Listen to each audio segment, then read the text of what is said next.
Hello everyone, Jai Hind. Welcome to Pune English club. मित्रांनो, आपण यूट्यूबवरती जास्तीत जास्त आणि चांगल्या प्रकारचा कॉन्टेंट आणण्याचा प्रयत्न करतोय. तुम्ही आतापर्यंत पुणे इंग्लिश क्लबचं टेलिग्राम असेल, पुणे इंग्लिश क्लबचं ॲप्लिकेशन असेल, याच्यावरून तुम्हाला एक अंदाज आला असेल की एक शिकवण्याची पद्धत काय आहे.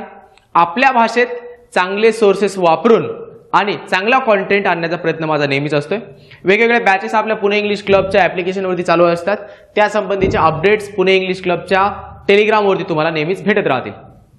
आज आपण स्पॉटिंग द एरर या टॉपिककडे किंवा त्याला डील कसं करायचं ते पाहूयात आणि काही एक्झाम्पल्स पाहूयात. ओके, आजचं सुरू करतोय बघा आपण आपलं लेक्चर. सगळ्यात महत्त्वाची गोष्ट म्हणजे जेव्हा स्पॉटिंग द एरर, खरं तर हे बॅकग्राऊंड चांगलं होतं म्हणून मी सुरुवातीला ठेवलेलं तुम्हाला पाहता यावं म्हणून.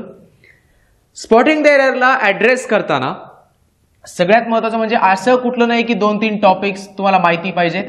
तुम्हाला ग्रामरचा संपूर्ण पार्ट माहिती पाहिजे, जेणेकरून ग्रामर जर आपलं व्यवस्थित असेल, त्यामध्ये टेन्स आहे, प्रिपोजिशन्स आहे, आर्टिकल्स आहेत, राईट, सब्जेक्ट वर्ब अग्रीमेंट व्यवस्थित जमतंय, हे सगळं जर आपल्याला येत असेल तर स्पॉटिंग द एरर मध्ये आपल्याला एक्झॅक्ट आन्सर पर्यंत पोहोचता येतं किंवा एरर कुठे आहे ते शोधता येतो. मी सिक्वेन्स पुन्हा एकदा सांगतोय, पुन्हा एकदा लिहून घ्या.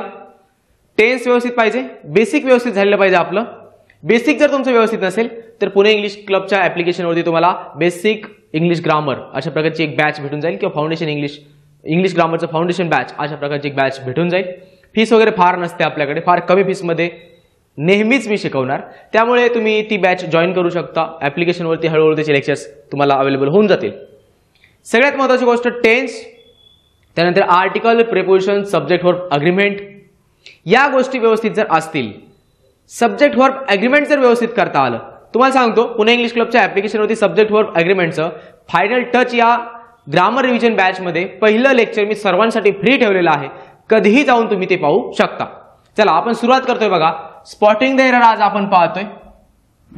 स्पॉटिंग द एररला सुरुवात करण्या अगोदर थोडीशी ओळख तुम्हाला व्हावी म्हणून मी शरद खेडकर आणि मी कोणकोणत्या एक्झाम्स पास केलेल्या आहेत त्या संबंधीची इन्फॉर्मेशन तुमच्या समोर आहे. मी सलग 6 वेळा UPSC CDSE परीक्षा उत्तीर्ण केली आहे. त्यानंतर 4 वेळा SSB इंटरव्ह्यू म्हणजे इंडियन आर्म फोर्सेसमध्ये, आर्मी, नेव्ही, एअरफोर्स याच्यामध्ये जर कमिशन्ड ऑफिसर म्हणून जर जायचं असेल तर एक परीक्षा द्यावी लागते. ती परीक्षा 6 वेळा उत्तीर्ण केल्यानंतर मी 4 वेळा सर्व्हिसेस सिलेक्शन बोर्डचा इंटरव्ह्यू दिलेला आहे. त्यानंतर MPSC मुख्य परीक्षा दिलेला आहे, तोही अनुभव माझ्याकडे आहे.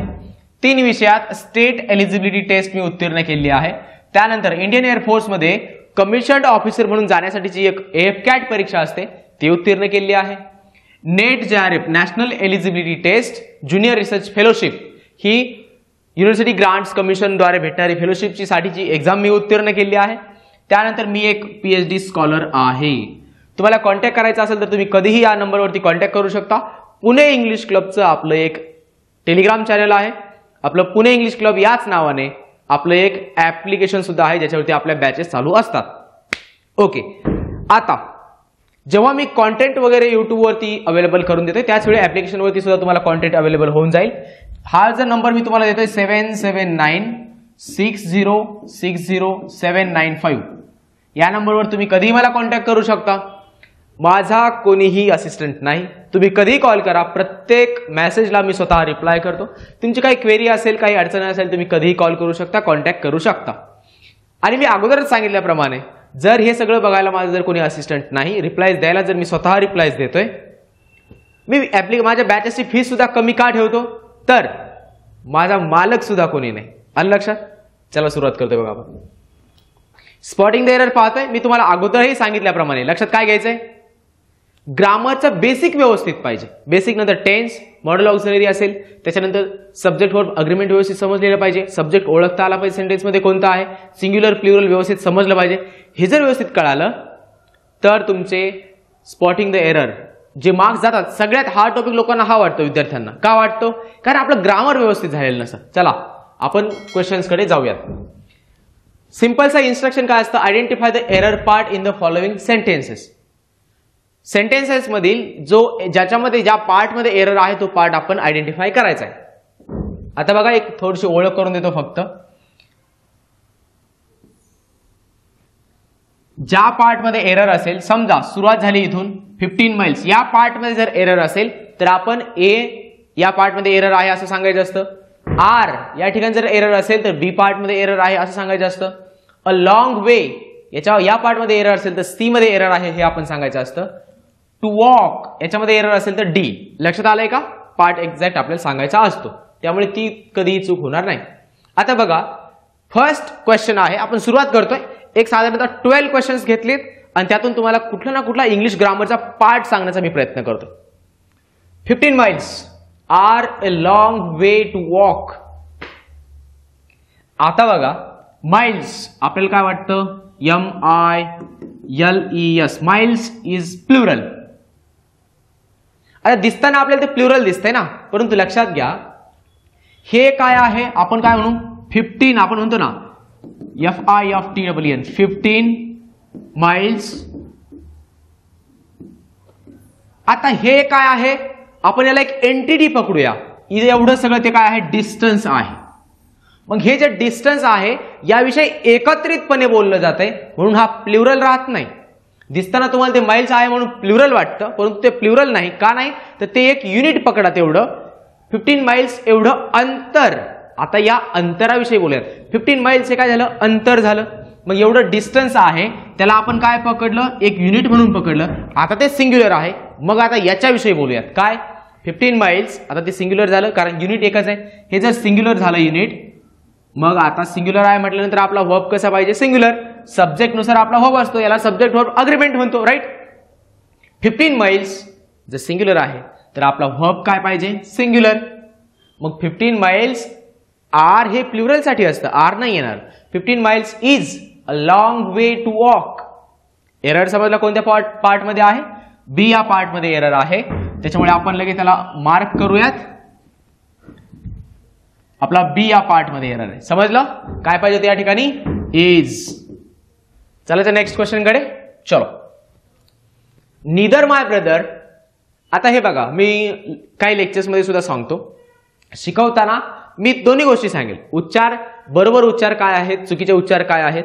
याचा अर्थ असा नाही की एखादा पर्टिक्युलर उच्चार यायलाच पाहिजे याचा आग्रह. परंतु लक्षात घ्या, जेव्हा तुम्ही इंग्लिश ग्रामर शिकताय, कधी जर भविष्यामध्ये तुम्हाला इंग्लिश बोलण्याची किंवा उच्चार करण्याची जर गरज पडली तर करेक्ट उच्चार काय असावा हे आपल्याला माहिती पाहिजे. मग याचा उच्चार नायदर म्हणायचे तर नायदर पण म्हणू शकता, निदर सुद्धा म्हणू शकता, राईट? मग निदर माय ब्रदर किंवा neither my brother nor my brother in law were able to help me in my work. आणि पुढे सांगितले नो एरर. आता बघा, जेव्हा जेव्हा वाक्य आयदर ऑर, नायदर नॉर यांनी जोडलेले असतील, आता ही आयदर ऑर, नायदर नॉर तुमच्या लक्षामध्ये येण्यासाठी इदर ऑर, निदर नॉर असं सुद्धा म्हणू शकतो, right? Either or, neither nor यांनी जोडलेले असतील, लिहून घ्या. खरं तर either or, NEITHER, neither nor यांनी जोडलेले असतील. म्हणजेच काय? एक सब्जेक्ट असतो या ठिकाणी, दुसरा सब्जेक्ट असतो ऑरच्या पुढे. पहिला सब्जेक्ट असतो नायदर नंतर, दुसरा सब्जेक्ट असतो नॉरच्या नंतर.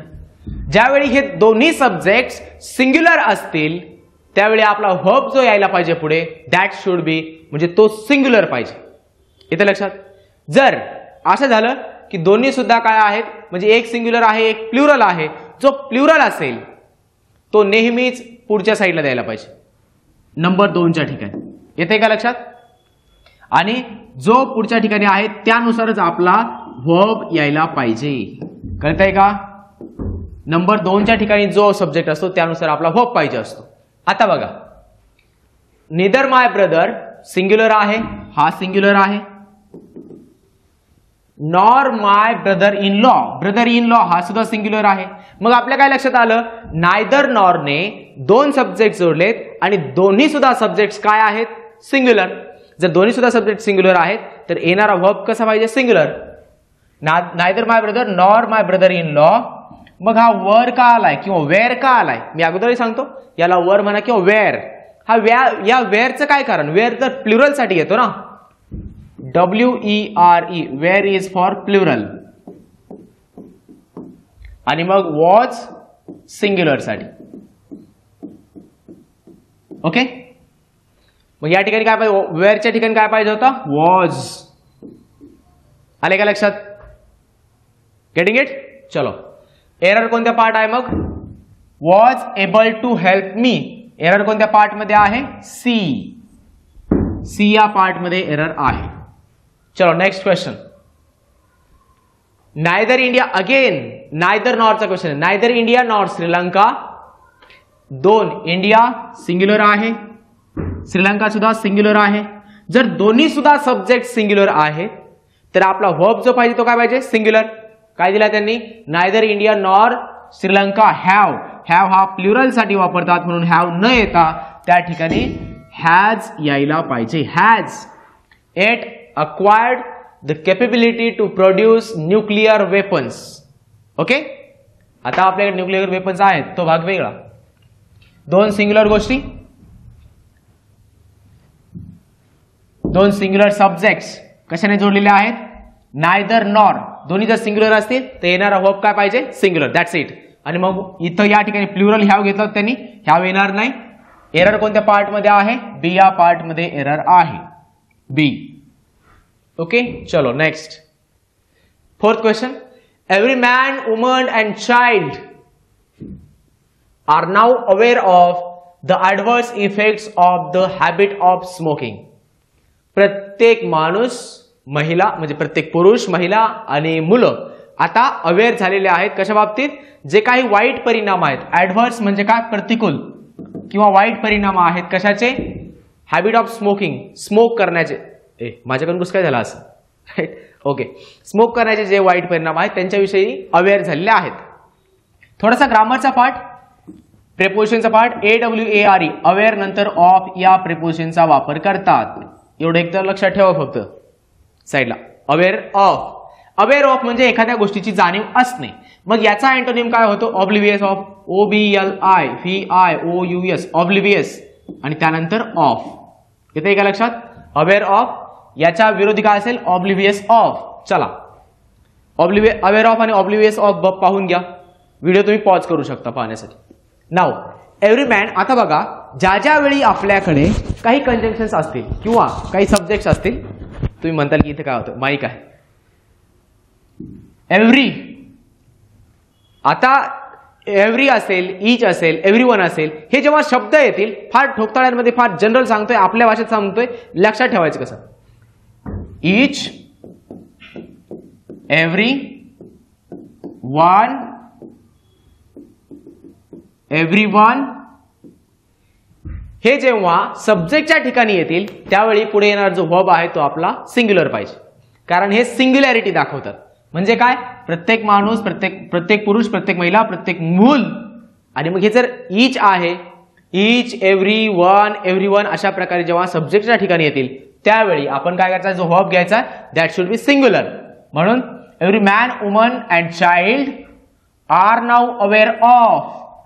आर कसं येईल? जर हा सिंग्युलॅरिटी दाखवतोय, सिंग्युलर जर आहे तर या ठिकाणी इज यायला पाहिजे.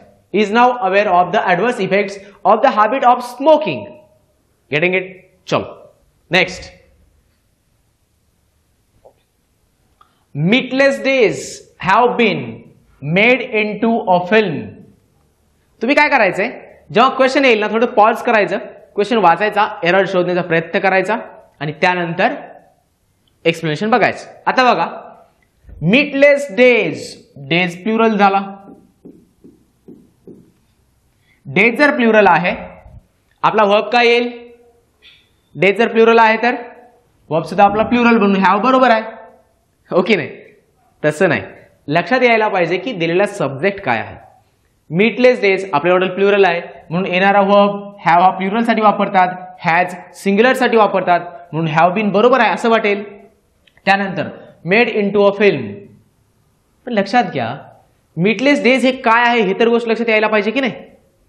मी जेव्हा UPSC CDSचा अभ्यास करायचो त्यावेळी एक क्वेश्चन असा असायचा, अरेबियन नाईट्स, आणि त्याच्यानंतर जसं की एक शब्द होता असा अरेबियन नाईट्स,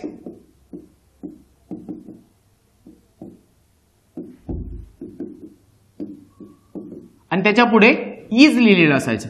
मला कळायचं नाही, अरेबियन नाईट्स, नाईट्स तर प्लुरल आहे, मग हा इज का घेतायत? अरेबियन नाईट्स अगेन ही एक काय होती, सिरीज जर होती, सिरीज होती, त्या सिरीजचं टायटल होतं. मग हे जर टायटल आहे तर हे काय झालं, सिंग्युलर आहे, बरोबर का. हे जर सिंग्युलर आहे तर येणारा पुढे जो वर्ब आहे तो आपला काय पाहिजे, सिंग्युलर पाहिजे. म्हणून इज बरोबर होता. मला ते लक्षात येत नव्हतं की त्यांनी इज हा सिंग्युलर असणारा वर्ब अरेबियन नाईट्स प्लुरल आहे याच्यासाठी का वापरला. Same is the case with meatless days. Meatless days हे दिसताना प्लुरल दिसतंय परंतु ते एका बुकचं नाव आहे. ओके. आणि त्या बुक वरती काय केल्यानंतर have been made into a film, एका मूवी बनवली आहे त्याच्यावरती, असं त्यांना सांगायचंय. मग मीटलेस डेज हे जर एक बुक आहे तर बुकचं एक नाव आहे, प्रॉपर नाउन आहे. मग ते प्लुरल असेल का, नाही, कारण ते प्रॉपर नाउन आहे. प्रॉपर नाउनचं प्लुरल तसं होत नाही, राईट. मग हे काय आहे, सिंग्युलर. जर सिंग्युलर आहे तर आपला वर्ब कसा पाहिजे, सिंग्युलर. म्हणून मीटलेस डेज हे काय बनतंय, सिंग्युलर बनतंय. म्हणजे सिंग्युलर आहे आणि सिंग्युलर आहे म्हणून पुढचा जो वर्ब आहे दॅट शुड बी सिंग्युलर. म्हणून या ठिकाणी हॅज बीन असं पाहिजे. येते का लक्षात, हॅव बीन नाही. एरर कोणत्या पार्ट मध्ये आहे, मग पार्ट बी मध्ये एरर आहे. एरर का आहे लक्षात आलंय का. मीटलेस डेज, आता हे मीटलेस डेज दिसताना प्लुरल दिसतंय but that is singular. Arabian nights दिसताना प्लुरल दिसतंय बट दॅट इज सिंग्युलर. याच्यासारखाच आणखी एक आपल्याकडे शब्द आहे गलिवर्स ट्रॅव्हल्स. गलिवर्स ट्रॅव्हल्स हे सुद्धा दिसताना गलिवर्स ट्रॅव्हल्स दिसताना प्लुरल दिसतंय but that is not plural, कारण ते काय लिहिलंय, पुस्तक आहे, गलिवर्स ट्रॅव्हल्स. येते का. हे प्रॉपर नाउन्स आहेत त्या बुक्सचे किंवा एखाद्या सिरीजचे वगैरे. मग जेव्हा ते एका वेब सिरीजचं वगैरे असेल किंवा सिरीजचं नाव आहे ते जर सिंग्युलर आहे तर त्यासाठी येणारा वर्ब काय पाहिजे, सिंग्युलर पाहिजे. या ठिकाणी हॅज बीनची आवश्यकता होती. चलो next. neither he nor his brother in law is interested in joining the party. मी काय सांगितलं, आयदर ऑर नायदर नॉर यांनी जर दोन सब्जेक्ट जोडलेले, दोन सिंग्युलर सब्जेक्ट जोडलेले असतील तर येणारा जो वर्ब आहे तो सिंग्युलर पाहिजे. आयदर ऑर नायदर नॉर यांनी जर दोन सिंग्युलर सब्जेक्ट जोडलेले असतील तर येणारा जो वर्ब आहे तो काय पाहिजे, सिंग्युलर. आणि जर मी तुम्हाला पुन्हा एकदा सांगतो, पुन्हा एकदा either or neither nor explain करतो. आयदर ऑर नायदर नॉर या दोघांमध्ये पहिला सब्जेक्ट या ठिकाणी असतो, दुसरा सब्जेक्ट ऑर नंतर, दुसरा सब्जेक्ट नॉर नंतर. दोन्ही जर सिंग्युलर असतील तर दोन्ही सुद्धा एक दोन या ठिकाणी सिंग्युलर येईल. जर प्लुरल यायचा असेल तर बऱ्याचदा म्हणजे प्लुरल हा नंबर 2च्या ठिकाणी येतो आणि त्यानुसार आपल्याला जर नंबर 2च्या ठिकाणी प्लुरल सब्जेक्ट असेल तर त्यावेळी आपल्याला वर्ब सुद्धा काय घ्यावा लागतो, प्लुरल वर्ब घ्यावा लागतो. येते का लक्षात. आता या ठिकाणी बघा, नायदर ही सिंग्युलर आहे, nor his brother in law हा सुद्धा सिंग्युलर आहे, राईट. ब्रेदरेन याचं प्लुरल काय होतं, brethren in law. Okay. So singular हा सुद्धा सिंग्युलर आहे, पुढचा सुद्धा सिंग्युलर आहे, दोन्ही सुद्धा सिंग्युलर आहेत. यसचा अर्थ सिंग्युलर समजायचा किंवा त्याला आपण SIN करू, सिंग्युलर. दोन्ही सुद्धा सब्जेक्ट जर सिंग्युलर आहेत तर वर्ब काय पाहिजे, सिंग्युलर. तो त्यांनी काय वापरला, इज सिंग्युलर आहे. In joining the party, interested. आता इंटरेस्टेड बघा, INTERESTED, इंटरेस्टेड. इंटरेस्टेडच्या नंतर इन हे प्रेपोजिशन वापरतात. ओके. इंटरेस्टेड इन असतं, इंटरेस्टेड ऍट, इंटरेस्टेड ऑन असं काय नाही. फेब्रुवारीचा महिना चालू आहे बघा, तुम्ही काय म्हणाल, टाळी जरा जास्तच वाजली. तुम्ही काय म्हणाल, I am interested at you.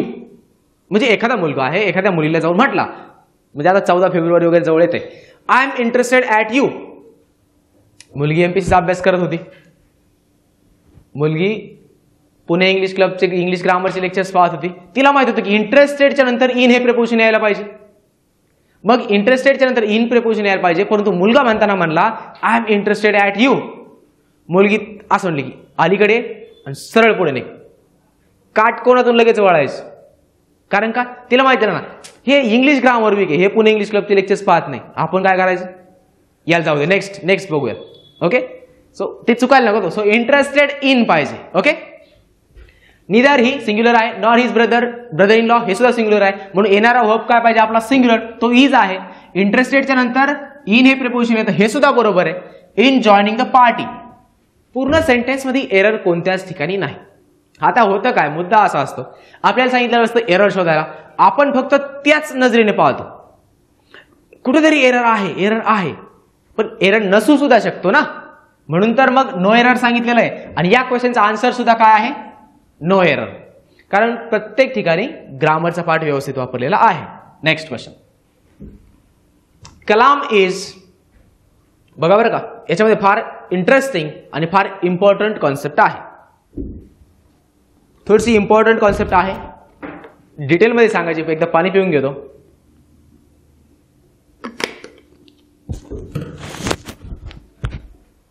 लक्ष द्या. Kalam is one of those great sons of India who has earned everlasting fame for scientific researches. आता बघा, आपल्याला एक कॉन्सेप्ट माहिती आहे, वन ऑफ ची जर फ्रेज आली, याच्यानंतर येणारा जो नाउन असतो तो नाउन काय पाहिजे? प्लुरल पाहिजे. Kalam is one of those great. आता बघा, याच्यानंतर येणारा वन ऑफ ची फ्रेज आहे, यानंतर येणारं जे नाउन आहे ते नाउन काय पाहिजे? प्लुरल पाहिजे. म्हणून सन्स इथं बरोबर आहे. जो सन हे नाउन आलं होतं त्याला सन्स केलं, प्लुरल केलं, ते बरोबर आहे. Kalam is one of those great sons of India who has earned. आता बघा बरं का, हा हु कशासाठी आलाय हे जर तुमच्या लक्षात आलं ना, ग्रामर आलं म्हणजे काहीच अडचण नाही. पुन्हा पुणे इंग्लिश क्लबचा माझा व्हिडिओ सुद्धा पाहण्याची आवश्यकता नाही की हा हु कशासाठी आला, येतं लक्षात. परंतु मी काय फक्त एकच कॉन्सेप्ट सांगत नाही, त्याच्यामुळे पुन्हा यावं लागणार. Kalam is one of those great sons, one ऑफच्या फ्रेज नंतर पुढे येणारा नाउन प्लुरल पाहिजे. हा नाउन प्लुरल असल्यानंतर आता बघा, one of those great sons, आता हा जो पार्ट आहे ना great sons, one of those great sons, यासाठी पुढे रिलेटिव्ह प्रोनाउन वापरलेला असतो. रिलेटिव्ह प्रोनाउन्स आपल्याकडे कंजंक्शन्स म्हणून सुद्धा काम करतात, राईट. मग हा जो हु आहे हा वापरलाय कशासाठी? Those great sons. मग दोज ग्रेट सन्स जर प्लुरल आहे तर या हु नंतर येणारा वर्ब कसा पाहिजे? प्लुरल. आणि मग हॅज सिंग्युलर साठी वापरतात, म्हणून या ठिकाणी हॅज न येता हॅवचा वापर व्हायला पाहिजे होता. आले का लक्षात? आता तुम्हाला वाटेल Kalam is one of those great sons, मग कलाम हे सिंग्युलर आहेत, वन ऑफ हे सुद्धा सिंग्युलर आहे, म्हणून येणारा पुढे येणारा हा हॅज बरोबर आहे असं नाही. अगोदर कळायला पाहिजे हु कोणासाठी आलाय. हा हु आलाय दोज ग्रेट सन्स. आता दोज ग्रेट सन्स हे प्लुरल आहे, त्याच्यामुळे हा हु प्लुरल ठरतो आणि प्लुरल नुसार जो वर्ब यायला पाहिजे तो आपला प्लुरल पाहिजे, म्हणून त्या ठिकाणी हॅज न येता हॅवचा यूज होईल. have earned everlasting fame for scientific researches. आले का लक्षात? चला next question. If I was in his shoes, I would have ensured justice for the unemployed youth. Error नसेल तर नो एरर सांगायचं. एक इडियमचा पार्ट म्हणून इन समवन्स शूज याचा मिनिंग असतो बघा, इन someone's shoes. म्हणजे काय? एखादा जर एखाद्या अडचणीच्या परिस्थितीमध्ये वगैरे असेल, अडचणीच्या सिच्युएशन मध्ये असेल, तर त्या सिच्युएशन मध्ये जर मी असतो असं जेव्हा आपल्याला म्हणायचं असतं तेव्हा म्हणतो, म्हणजे मी जर त्याच्या जागी असतो किंवा मी त्याच्या जागी असते तर इन हिज शूज और इन हर शूज अशा प्रकारे. येते लक्षात या इडियमचा मिनिंग? ओके, आता लक्षात घ्या. If I was in his shoes, त्याला काय सांगायचंय? एक कंडिशन सांगायची, मी जर त्याच्या ठिकाणी असतो तर. आता त्या ठिकाणी वॉज नाही आहेत बघा, म्हणूनच आपण वेअर घेतलेला असतो. आणि बऱ्याच कंडिशनल सेंटेन्सेस मध्ये वॉजचा नाही वापर होताना वेअरचा होतो. येते लक्षात? कंडिशनल सेंटेन्सेस मध्ये इफ आय वर, मी मागच्या एका लेक्चरमध्ये म्हटलं होतं की यूपीएससी सीडीएसचा अभ्यास करताना वगैरे जेव्हा स्पोकन इंग्लिशमध्ये बोलण्यावरती काम केलं, बोलायचं कसं, प्रोनाऊन्सिएशन करायचे कसे, म्हणून त्याचं प्रोनाऊन्सिएशन करताना WEREचं प्रोनाऊन्सिएशन वर असं करायचं.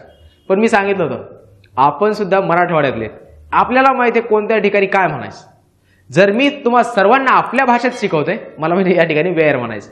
So if I were in his shoes, या ठिकाणी वरचा वापर न होता वेअरचा वापर व्हायला पाहिजे होता, कारण कंडिशनल सेंटेन्सेस मध्ये वेअरचा वापर करतात. In his shoes I would have ensured justice for the unemployed youth. आलं लक्षात? कंडिशनल सेंटेन्सचे व्हिडिओज तुम्हाला पुणे इंग्लिश क्लबच्या ऍप्लिकेशनवरती फायनल टचमध्ये रिव्हिजन बॅचमध्ये तर भेटूनच जाईल, बाकी बॅचेसमध्ये सुद्धा अवेलेबल होऊन जातील. Next question. A bouquet of flowers are presented to each chief guest. आता बघा, एच आलाय, सिंग्युलर साठी येतो म्हणून पुढे जो गेस्ट वापरलाय तो गेस्ट्स प्लुरल नाही केलाय, सिंग्युलर ठेवलाय, ते बरोबर आहे. ओके, फक्त मी तुम्हाला हे लगेच सांगून दिलंय, ईच हा सिंग्युलर साठी येतो, पुढे येणारा गेस्ट हा प्लुरल का नाही केलाय, कारण ईचने त्याला क्वालिफाय केलंय, ईच सिंग्युलॅरिटी दाखवतो म्हणून पुढे गेस्ट सिंग्युलर ठेवलाय. ओके, हे बरोबर आहे.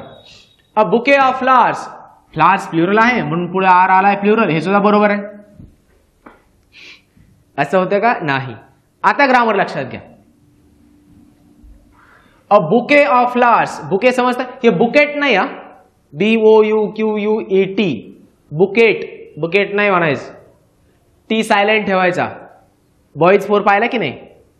न्यू ऍडिशन, मग ते म्हणते नाही ऍडमिशन, मग तो म्हणतो की नाही नाही माझा यम सायलेंट आहे. असा कोणताही यम सायलेंट नाही करतायत, जो सायलेंट करायचा तो लेटर सायलेंट करता आलं पाहिजे. या ठिकाणी टी सायलेंट आहे. अ बुके ऑफ फ्लावर्स, आता हे बुके ऑफ फ्लावर्स फुलांचा गुच्छ. आता जो गुच्छ असतो, मी जर म्हटलं की एक गुच्छ, तर ते सिंग्युलर झालं ना, येते का लक्षात? अ बुके, असा एक बुके आहे बघा फ्लावर्सचा, राईट? बघा हा जो बुके आहे तो एक आहे समजा, मग तो सिंग्युलर झाला की नाही? प्रयत्न तर मी चांगला केलाय, तुम्ही बघा याला काही फुलं वगैरे द्यायचे का? हे फुलं आहेत समजा. ओके, असा एक मी गुच्छ घेऊन गेलो, तो सिंग्युलर झाला की नाही? तो जर सिंग्युलर आहे तर या ठिकाणी आर आणण्याचा काय संबंध? आले का लक्षात? या ठिकाणी आर न येता त्या ठिकाणी इज यायला पाहिजे. का? तर अ बुके ऑफ फ्लावर्स हे सिंग्युलर आहे. When the subject is singular are verb must be plural, sorry singular. जर सब्जेक्ट सिंग्युलर आहे तर वर्ब सुद्धा काय पाहिजे? सिंग्युलर. ओके, म्हणून a bouquet of flowers singular आहे. याच पार्ट मध्ये आपला एरर भेटून जातो. आरच्या ठिकाणी आपल्याला काय पाहिजे होतं? Is. A bouquet of flowers is presented to each chief guest. Error भेटला आपल्याला पार्ट ए मध्येच. Next, Raju was happy that Sanjay and his sister was going on the same train next day. Rajiv happy होता, आनंदी होता, कारण का? Sanjay and his sister. आता बघा, अँड आहे, अँडने जर दोन सब्जेक्ट जोडलेले असतील, या ठिकाणी एक सब्जेक्ट आहे आणि दुसरा एक सब्जेक्ट आहे, दोन सब्जेक्ट, दोन सिंग्युलर नाउन्स किंवा दोन सिंग्युलर प्रोनाउन्स जर अँडने जोडलेले असतील, तर यानंतर येणारा जो आपला वर्ब असतो दॅट शुड बी प्लुरल. कळतंय का? आणि तुम्हाला जर याचं लेक्चर बघायचं असेल तर पुणे इंग्लिश क्लबच्या ऍप्लिकेशनवरती फायनल टच या इंग्लिश ग्रामरच्या बॅचमध्ये पहिलं लेक्चर सर्वांसाठी फ्री ठेवलंय. असं नाही केलं की इथून तुम्हाला बॅच घ्यायला सांगतो, अजिबात नाही. पहिलं लेक्चर युट्यूब ऍप्लिकेशनवरती आहे, फ्रीमध्ये ठेवलंय, ते पाहून घ्यायचं.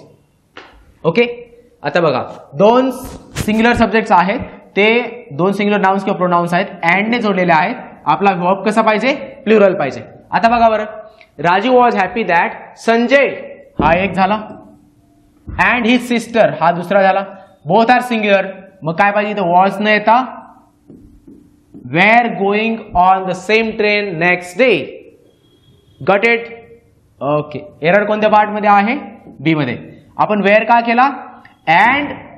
अँडने दोन सब्जेक्ट जोडलेत, दोन्ही सुद्धा सिंग्युलर आहेत, दोन सिंग्युलर सब्जेक्ट नाउन्स किंवा प्रोनाउन्स अँडने जर जोडले तर येणारा वर्ब कसा पाहिजे? प्लुरल. आले का लक्षात? प्लुरल पाहिजे. बी या पार्ट मध्ये एरर आहे. Next question, the number of people applying were so large that the college had to stop issuing application forms. एक इतका मोठा नंबर आहे, अप्लाय करणाऱ्या लोकांचा नंबर फार मोठा आहे. The number of people applying, apply करणाऱ्या लोकांचा नंबर फार मोठा आहे, म्हणजे काय? संख्या मोठी आहे. नंबर हा नंबर मोठा आहे ना. जर नंबर मोठा आहे तर याला प्लुरल करण्याची काय आवश्यकता? लोक जास्त आहेत, परंतु आपला सब्जेक्ट काय? The number. नंबर व काय झालं? सिंग्युलर. नंबर मोठा आहे, फक्त एवढं सांगितलंय. लोक जास्त आहेत ते प्लुरल होऊ शकेल. सांगितलंय काय, the number is so large. लक्षात आलं. बघा माझ्याकडून बोलताना सुद्धा द नंबर इज म्हटलं मी. याला माझं ग्रामर एकदम कडक असणे. Okay. The number of people, आता हा नंबर मोठा आहे. The number of people applying, या ठिकाणी जर नंबर सिंग्युलर आहे तर येणारा वर्ब काय पाहिजे, सिंग्युलर. म्हणून वेअर न येता was so large that the college had to stop issuing application forms. Error कोणत्या पार्ट मध्ये आहे, व्हॉट्स हॅपनिंग, बी या पार्ट मध्ये एरर आहे. कळाले का. चलो next question. The disclosure of the synopsis of the Thakkar commission report on the assassination of Mrs Gandhi have raised several vital questions. Vital म्हणजे महत्वाचे. ओके. आता बघा, the disclosure of the synopsis of the Thakkar commission report. कशाचं disclosure, हा जो report आहे Thakkar commission report याचा disclosure. बोलतोय कशाविषयी आपण, द डिस्क्लोजर. अगोदर ज्याप्रमाणे नंबर होतं, नंबर हा सिंग्युलर ठरला होता, नंबर विषयी बोलत होता आपण. नंबर मोठा होता सिंग्युलर, होते प्लुरल झाला असता. मी काय म्हणतो, नंबर मोठा होता, जास्त होता, राईट, म्हणजे ते सिंग्युलर आहे. त्याचप्रमाणे we are talking of the disclosure. Disclosure म्हणजे काय करणं, एखादी गोष्ट ओपन करणं, सगळ्यांसमोर पब्लिक करणं. The disclosure of the synopsis of a Thakkar commission report. आता या डिस्क्लोजर विषयी बोलतोय ना, मग डिस्क्लोजर काय आहे, सिंग्युलर आहे. जर डिस्क्लोजर सिंग्युलर आहे, आपला सब्जेक्ट सिंग्युलर आहे, तर आपला येणारा वर्ब काय पाहिजे, synopsis the Thakkar commission on the assassination of Mrs Gandhi. यांनी म्हटलंय हॅव रेज्ड. जर हा सिंग्युलर आहे, हा खरा आपला सब्जेक्ट आहे, तर हॅव रेज्ड कसं येईल, जर सब्जेक्ट सिंग्युलर आहे वर्ब सुद्धा सिंग्युलर पाहिजे. म्हणून या ठिकाणी हॅव चा हॅज होईल. Has raised several vital questions. Error समजला कोणत्या पार्ट मध्ये आहे, एरर आहे डी या पार्ट मध्ये. ओके. हॅवच्या ठिकाणी हॅज पाहिजे होता कारण सब्जेक्ट इज सिंग्युलर. ओके. चलो, हे थोडंसं जाहिरातीचा पार्ट आहे. सरळ सेवेची आपली बॅच पुणे इंग्लिश क्लबच्या ऍप्लिकेशन वरती सुरू आहे. बॅचची फी जरी 650 रुपये जरी असली तरी तुम्हाला ऍडमिशन 500 रुपयांमध्ये भेटून जाईल. कधी कधी जर डिस्काउंट असेल तर 100-50 रुपये कमी जास्त होऊ शकतात. तुम्ही ते पाहू शकता. याच्यामध्ये आपण काय पाहतोय बघा, आयबीपीएस पॅटर्नचं अनालिसिस करतोय. आयबीपीएस पॅटर्नच्या रिस्पॉन्स शीट्स अवेलेबल नसतात तरी सुद्धा वेगवेगळ्या बुक्समधून त्याच पॅटर्नचे क्वेश्चन्स आपण डिस्कशनसाठी घेतलेले आहेत. त्यानंतर टीसीएस पॅटर्नचं अनालिसिस करतोय आणि टीसीएस पॅटर्नचे जे काही क्वेश्चन रिस्पॉन्स शीट्स अवेलेबल असतात त्यांचं एकदम डिटेलमध्ये अनालिसिस पाहतोय. ज्या प्रकारे या ठिकाणी अनालिसिस मी वेगवेगळ्या क्वेश्चनचं घेतोय त्याच प्रकारचं अनालिसिस या बॅचमध्ये आहे. ऑनलाईन बॅच आहे. 30+ लेक्चर्स असतील, तुम्ही कधीही जॉईन करू शकता. पैशांची जर कोणाला अडचण असेल सरळ कॉल करायची. पैशांच्या बाबतीत आपल्याकडे अडवणूक होणार नाही.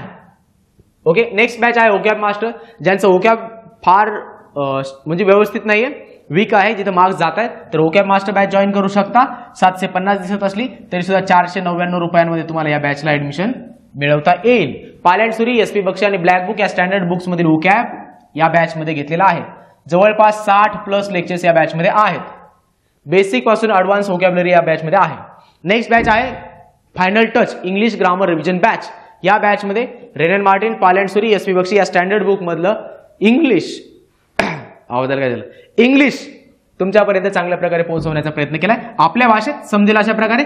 फीस 750 असली तरी सुद्धा 499 रुपयांमध्ये तुम्हाला या बॅचला ऍडमिशन मिळवता येईल. फीस मध्ये अडचण असेल, भरणं शक्य नसेल तर तुम्ही मला दिलेल्या नंबरवरती कधी कॉन्टॅक्ट करू शकता. लेक्चर जर आवडलं असेल, पुन्हा एकदा ऐका, लेक्चर जर आवडला असेल, चांगलं वाटलं असेल तर चॅनलला सबस्क्राईब करायला विसरू नका. यानंतर जे येणारे डिटेल्स आहेत ते किंवा अपडेट्स आहेत ते तुमच्यापर्यंत जर तुम्ही सबस्क्राईब केलं चॅनलला तर पोहोचत राहतील. पुणे इंग्लिश क्लबचं ऍप्लिकेशन डाउनलोड करून ठेवा. वेगवेगळे व्हिडिओज त्याच्यावरती तुम्हाला फ्री कॉन्टेंटमध्ये अवेलेबल होऊन जातील. लवकरच नेक्स्ट लेक्चरला भेटूयात. तोपर्यंत जय हिंद.